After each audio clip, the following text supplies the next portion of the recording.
नमस्कार साथियों और विद्यार्थियों। इस वीडियो के अंतर्गत हम कक्षा 10 विषय हिंदी की इकाई 3 के 30 शब्दों में उत्तर वाले प्रश्नों का अध्ययन करेंगे। तो आइए शुरू करते हैं। प्रश्न 6, निम्नलिखित प्रश्नों के 30 शब्दों में उत्तर दीजिए। प्रत्येक प्रश्न 2 अंक का है। तो आइए शुरू करते हैं। प्रश्न 17, कैप्टन बार बार मूर्ति पर चश्मा क्यों लगा देता था? उत्तर, चश्मे वाला नेताजी से प्रेम करता था, उनका सम्मान करता था। उसे नेताजी की बिना चश्मे वाली मूर्ति आहत करती थी।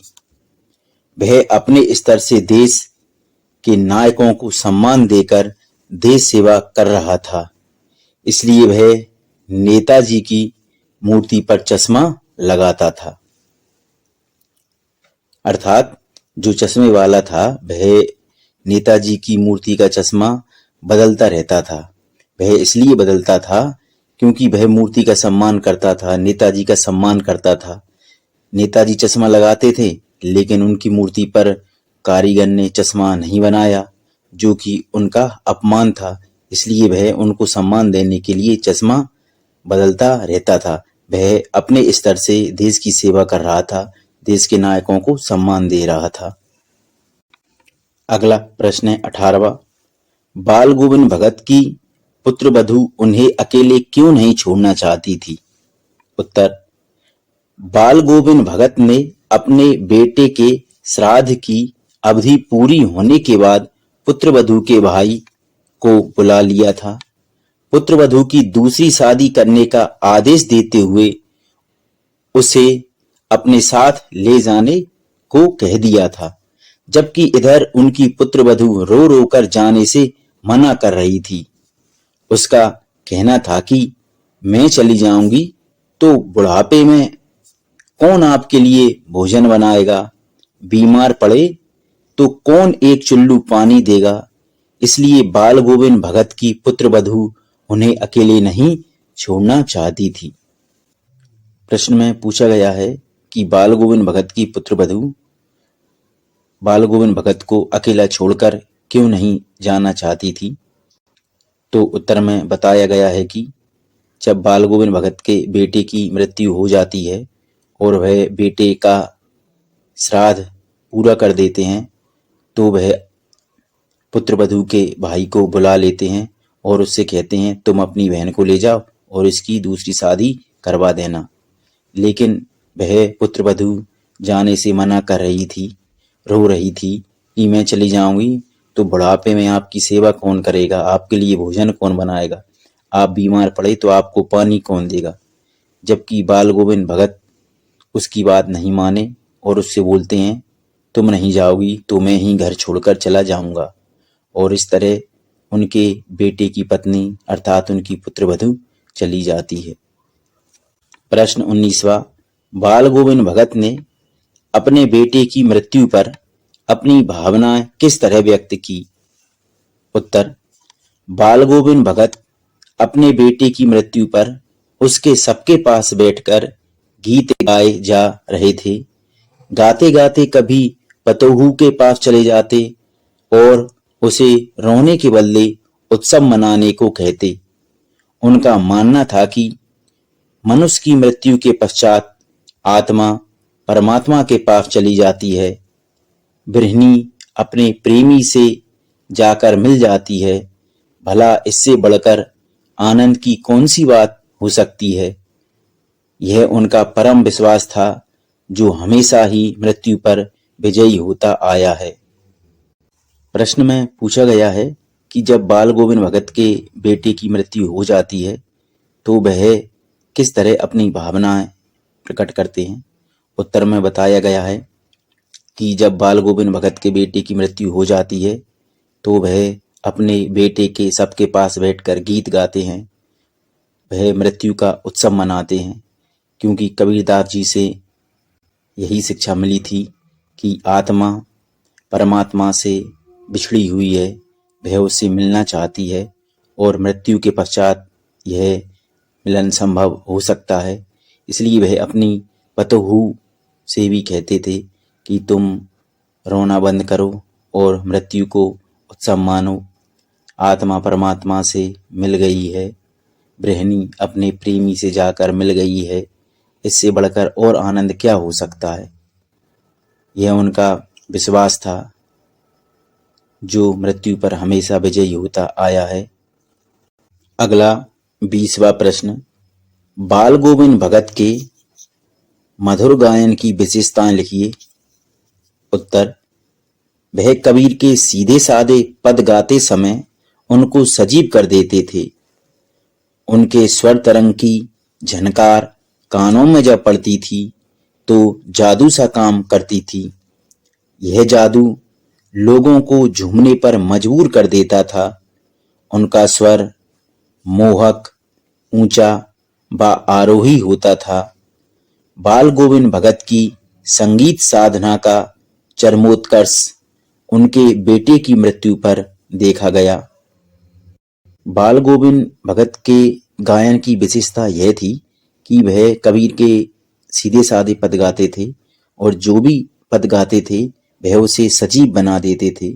उनके गायन में स्वर की जो तरंगें उठती थीं, जब इन तरंगों की झनकार कानों में पड़ती थी तो एक जादू का काम करती थी, लोगों को झूमने पर मजबूर कर देती थीं।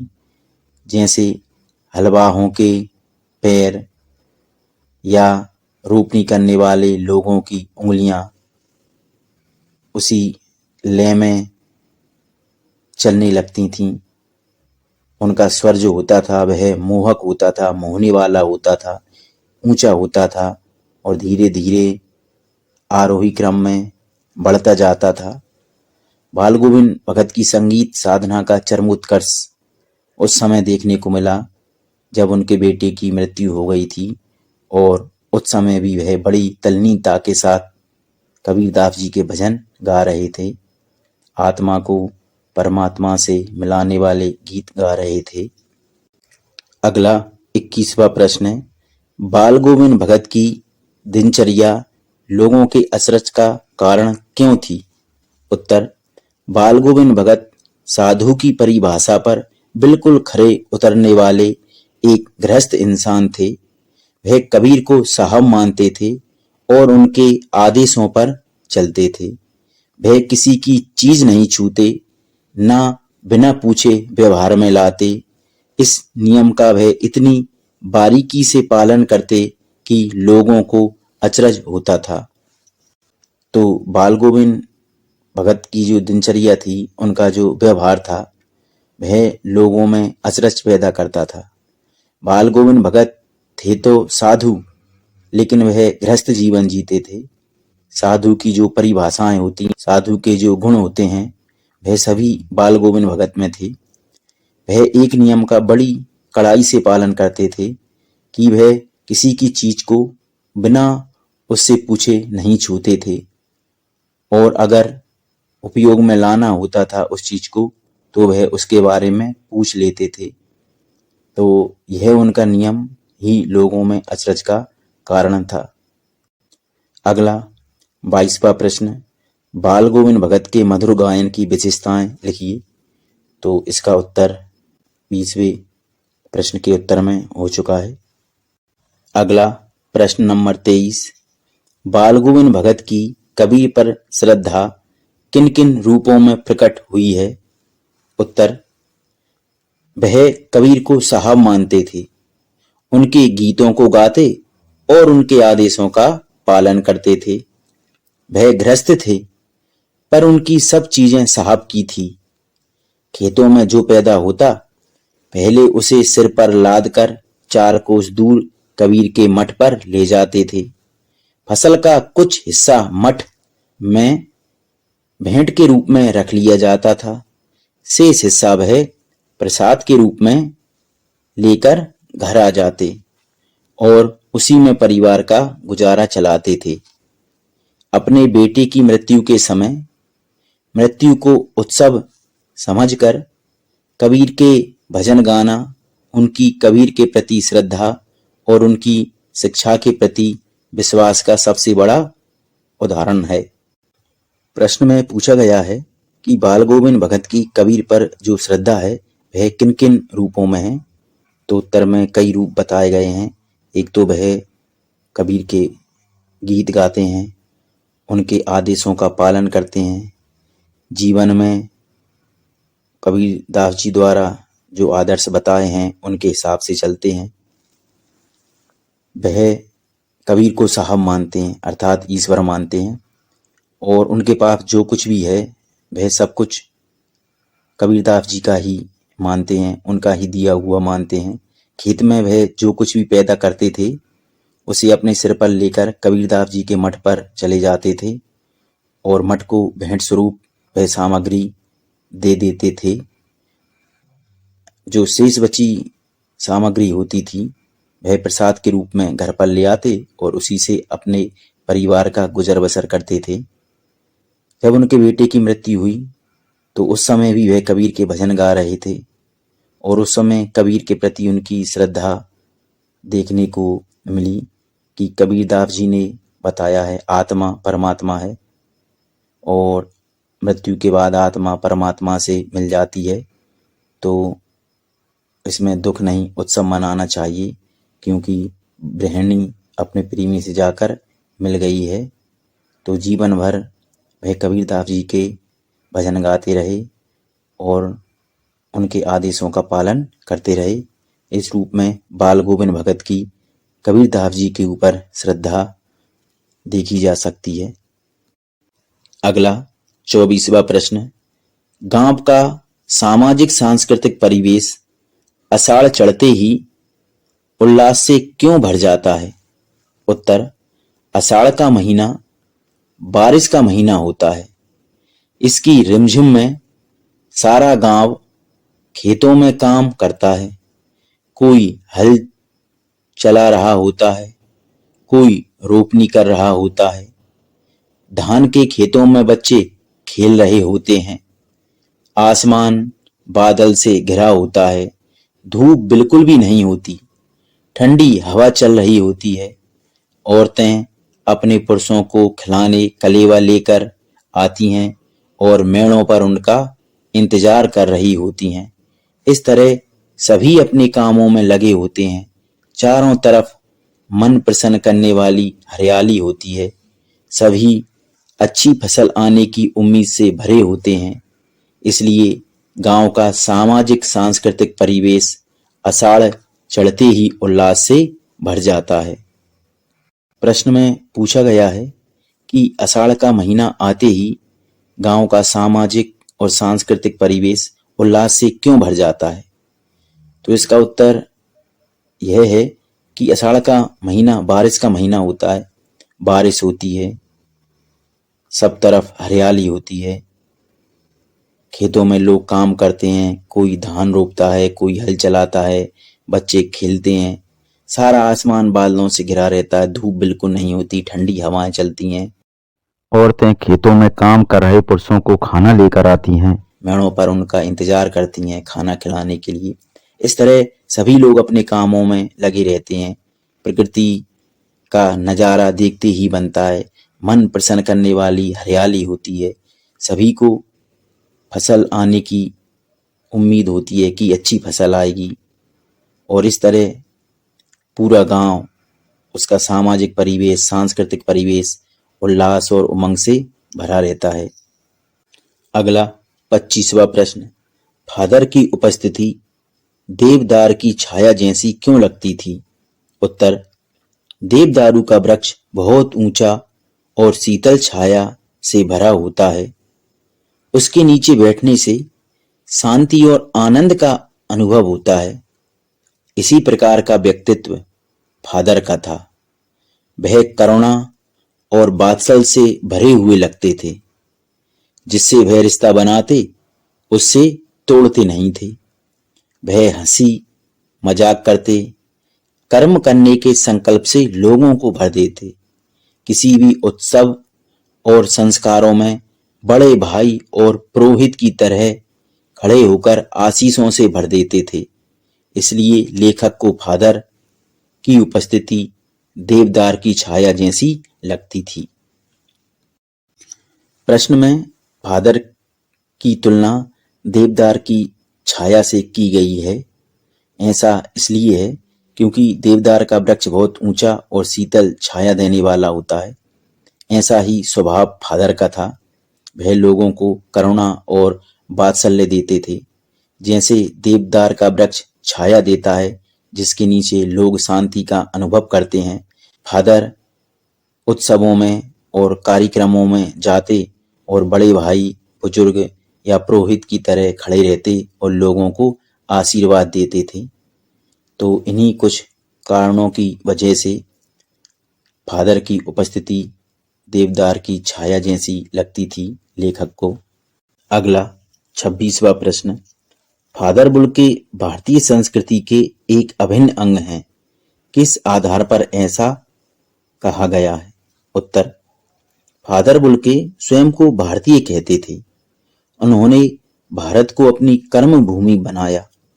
वह अपने मिलने जुलने वाले लोगों के उत्सवों और संस्कारों में बड़े भाई या पुरोहित की तरह खड़े रहकर आशीर्वाद देते थे। राम कथा, उत्पत्ति और विकास पर उन्होंने शोध कार्य भी किया। उन्होंने अपना प्रसिद्ध अंग्रेजी हिंदी शब्दकोश भी तैयार किया। प्रश्न में फादर बुल्के को भारतीय संस्कृति का एक अभिन्न अंग माना है, वह किस आधार पर माना है? तो उत्तर में कुछ कारण दिए हैं जिनके आधार पर हम कह सकते हैं कि फादर बुल्के भारतीय संस्कृति का एक अंग थे, भारतीय संस्कृति का एक हिस्सा थे। वह पूरी तरह से भारतीय संस्कृति में रंग गए थे। जैसे वह थे तो विदेशी लेकिन स्वयं को भारतीय कहते थे। उन्होंने भारत को अपनी कर्म भूमि बनाया। वह अपने मिलने जुलने वाले लोगों के उत्सवों और संस्कारों में बड़े भाई की तरह खड़े रहते, एक पुरोहित की तरह खड़े रहते, उन्हें आशीर्वाद देते और उनके अन्य क्रियाकलापों में भाग लेते। उन्होंने राम कथा, उत्पत्ति और विकास पर अपना शोध कार्य किया। उन्होंने अपना प्रसिद्ध अंग्रेजी हिंदी शब्दकोश भी तैयार किया। इस तरह फादर बुल्के के कार्य, उनके व्यवहार आदि के आधार पर हम कह सकते हैं कि वह भारतीय संस्कृति के एक अभिन्न अंग थे। अगला 27वां प्रश्न, लेखक ने फादर बुल्के को मानवीय करुणा की दिव्य चमक क्यों कहा है? उत्तर, फादर अपने व्यवहार व कई मानवीय गुणों के कारण सबसे अलग, सबसे ऊंचे पर सबके थे। जैसे फादर के हृदय में अपने हर प्रियजन के लिए ममता व अपनत्व उमड़ता रहता था। वह सभी को बड़ी प्रसन्नता से गले लगाते थे। वह हमेशा मुस्कुराकर सबसे मिलते थे। वह जिससे संबंध बना लेते थे उससे कभी तोड़ते नहीं थे। वह समय निकालकर गर्मी, सर्दी, बरसात झेलकर अपने लोगों से अवश्य मिलते थे। लेखक फादर को हमेशा ममता और प्यार से लबालब छलकता महसूस किया करता था। इसलिए लेखक ने फादर बुल्के को मानवीय करुणा की दिव्य चमक कहा है। तो लेखक ने फादर को उनके मानवीय गुणों के कारण, उनके व्यवहार के कारण मानवीय करुणा की दिव्य चमक कहा है।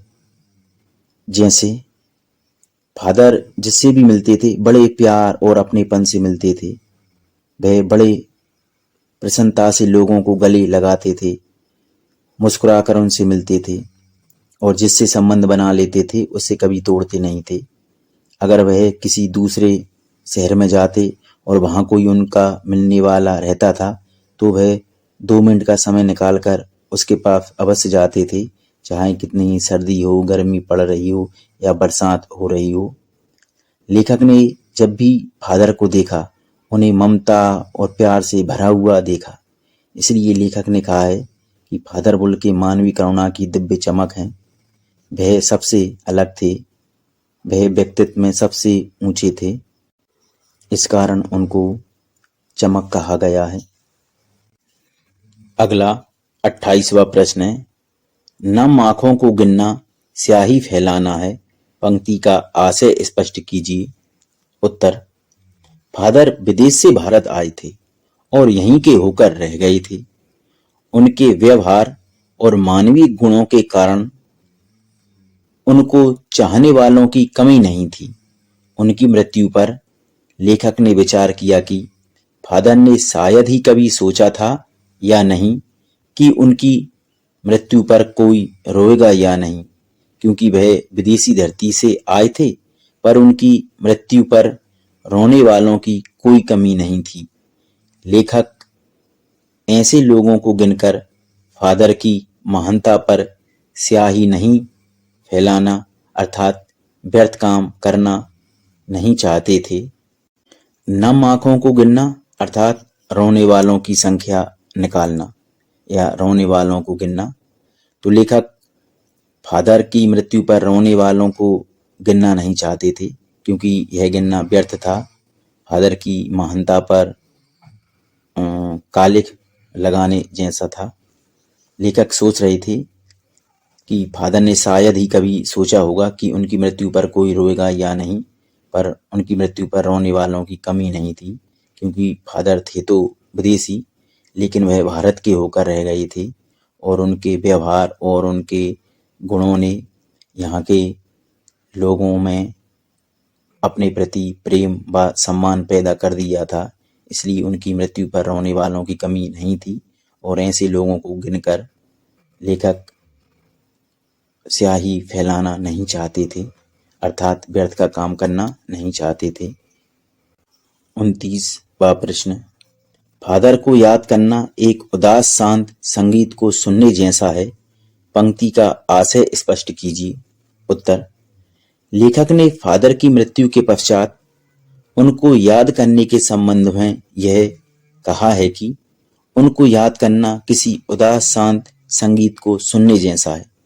फादर अपने श्रेष्ठ मानवीय गुणों के कारण सबके प्रेम पात्र बन गए थे। सबके दिलों में वह अपनी छाप छोड़ गए थे। अब उनके जाने के बाद उनको याद करना ऐसी मौन उदासी से घिर जाने के समान है, जैसे उदास शांत संगीत को सुना जा रहा हो। यहाँ फादर को याद करना एक उदास शांत संगीत को सुनने के जैसा बताया गया है, क्योंकि फादर सबके प्रेम पात्र थे, सबके दिलों में उनकी छाप थी।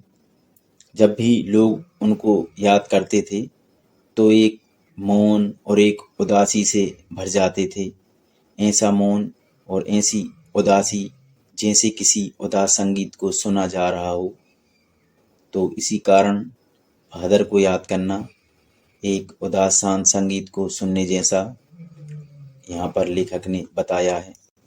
अगला 30वां प्रश्न, मन्नू भंडारी के व्यक्तित्व पर किन किन व्यक्तियों का किस रूप में प्रभाव पड़ा? लेखिका के व्यक्तित्व पर मुख्य रूप से दो व्यक्तियों का प्रभाव पड़ा। पहला, पिता का प्रभाव। पिता के व्यक्तित्व के प्रभाव के कारण मन्नू भंडारी में हीन भावना पैदा हो गई थी।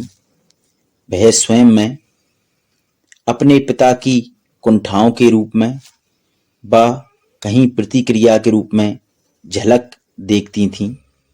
घर में होने वाली बैठकों के दौरान लेखिका के पिता देश में चारों तरफ क्या हो रहा है इसकी जानकारी के लिए उनको अपने पास बिठा लेते थे। इससे उनमें क्रांति व देशभक्ति की भावना पैदा हुई।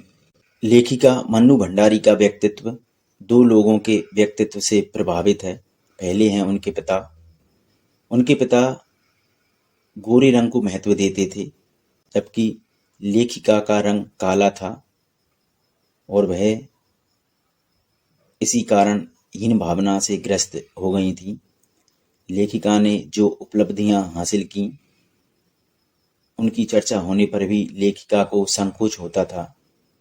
लेखिका अपने पिता की झलक स्वयं में दो रूपों में देखती हैं, एक तो कुंठा के रूप में और दूसरी प्रतिक्रिया के रूप में।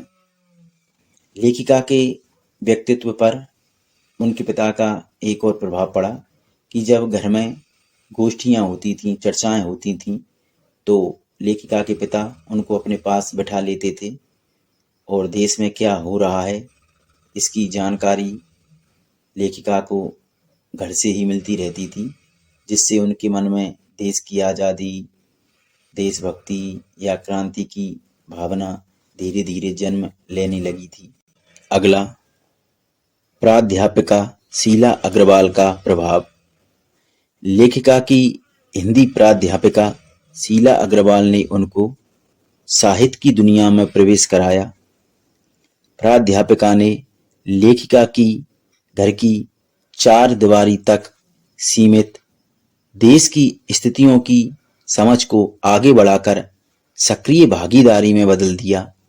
शीला अग्रवाल की जोशीली बातों ने लेखिका का उत्साहवर्धन व उनमें ओज भर दिया, जिससे उन्होंने आज़ादी की लड़ाई में सक्रिय भागीदारी निभाई, नारेबाजी की, हड़तालें करवाईं, कॉलेज की लड़कियों को भड़काया आदि।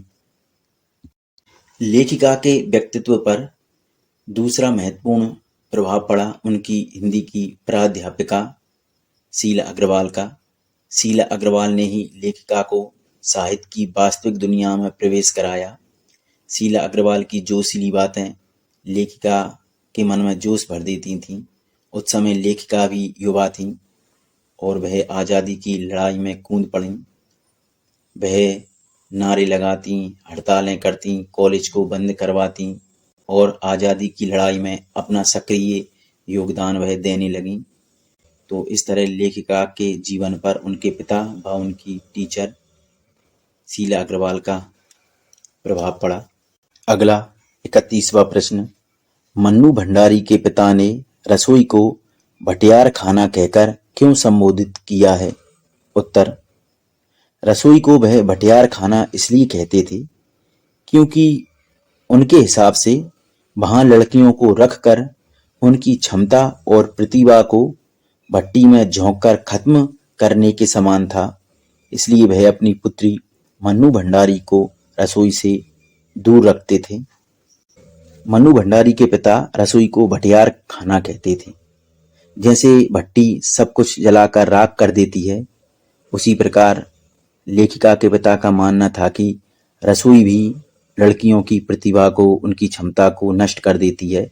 वह केवल घर गृहस्थी के कामों में ही उलझ कर रह जाती हैं, आगे कुछ कर नहीं पाती। इसलिए वह रसोई को भटियार खाना कहते थे। अगला प्रश्न नंबर 32, वह कौन सी घटना थी जिसके बारे में सुनने पर मन्नू भंडारी को ना अपनी आंखों पर विश्वास हो पाया और ना अपने कानों पर? उत्तर, एक बार मन्नू भंडारी के कॉलेज के प्रिंसिपल का पत्र उनके पिता को आया, जिसमें लेखिका के खिलाफ अनुशासनात्मक कार्यवाही के संबंध में पिता को मिलने बुलाया था। जिस पर पिता गुस्सा हो रहे थे कि लड़की ने कहीं मुंह दिखाने लायक नहीं छोड़ा। जब पिता कॉलेज से वापस आए तो बड़े गदगद हो रहे थे व गर्व से भरे थे। लेखिका की तारीफ करते हुए कहने लगे कि तेरा कॉलेज में बड़ा रौब है, तेरे एक इशारे पर सारे कॉलेज की लड़कियां चल पड़ती हैं, मैदान में आकर नारेबाजी करने लगती हैं। पिता का यह व्यवहार कि कहां तो वह जाने से घबरा रहे थे और कहां गर्व से कहकर आ गए कि यह तो देश की पुकार है, आदि सब जान और सुनकर मन्नू भंडारी को ना अपनी आंखों पर विश्वास हो पाया और ना अपने कानों पर। जब लेखिका के कॉलेज से प्रिंसिपल का पत्र आया पिता के नाम कि आप कॉलेज में आकर मिलें, आपकी बेटी के खिलाफ अनुशासनात्मक कार्यवाही क्यों ना की जाए, तो इस पर पिता बड़े गुस्सा हुए कि लड़की ने नाक कटवा दी, कहीं मुंह दिखाने लायक नहीं छोड़ा और वह कॉलेज में जाने से घबराने भी लगे कि वहां जाकर मैं किसको मुंह दिखाऊंगा। लेकिन जब वह कॉलेज से वापस आए तो बड़े गदगद थे, बड़े प्रसन्न थे, गर्व से भरे हुए थे और अपनी बेटी की तारीफ करते हुए कहने लगे कि तेरा बड़ा रौब है कॉलेज में, तुम्हारी खूब चलती है, तुम्हारे कहने पर लड़कियां कॉलेज छोड़ देती हैं, हड़ताल में शामिल हो जाती हैं, नारेबाजी करने लगती हैं, कॉलेज वालों को कॉलेज चलाना मुश्किल हो रहा है। और मैं तो कह आया कि आज़ादी तो आजकल सबकी पुकार है, सभी आज़ादी चाहते हैं, इसमें बुरा क्या है। तो पिता द्वारा यह सब बातें सुनकर लेखिका को अपनी आंखों पर और अपने कानों पर विश्वास नहीं हुआ कि कहाँ वह गुस्से से भरे हुए थे और अब कहाँ वह गदगद हो रहे हैं।